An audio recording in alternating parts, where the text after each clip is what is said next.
In Washington continue their work tonight to secure a new budget for the Pentagon.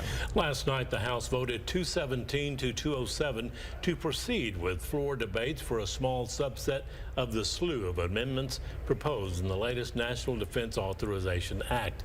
In an interview today with KCBD News Channel 11's Joshua Ramirez, Lubbock Representative Jody Arrington says some of those amendments fall out of line with the core purpose of the NDAA.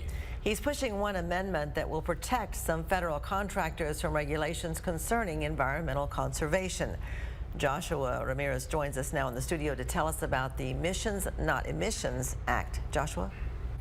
Well, Karen and Abner, that act is just one of more than 1,500 amendments lawmakers are considering in an effort to pass the latest NDAA. Congressman Arrington says approving the Missions, Not Emissions Act will help guarantee the U.S. military keeps pace with foreign entities.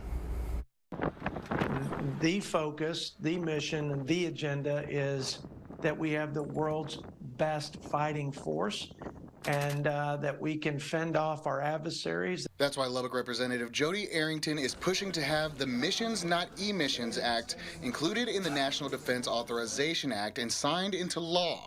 The act would prevent war contractors from having to adhere to climate regulations set forth in the 2015 Paris Climate Accord, something the Biden administration proposed at the end of last year. They have to not only report their basically greenhouse gas footprint, they have to have goals and targets for improving that.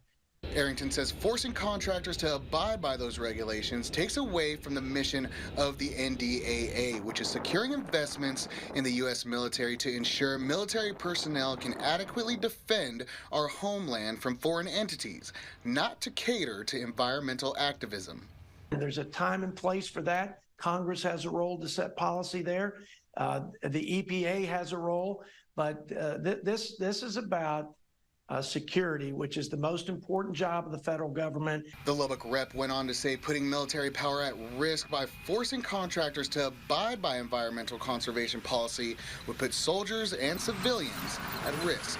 Weapon systems. We need weapon systems that will perform against China and other adversaries such that they protect our troops and protect our homeland and our citizens, not that just are there to protect the environment from climate change. Arrington says he is confident that the act will pass the House as part of the new NDAA, and the next step will be getting through the Democratic-controlled Senate. Karen and Abner. Thank you.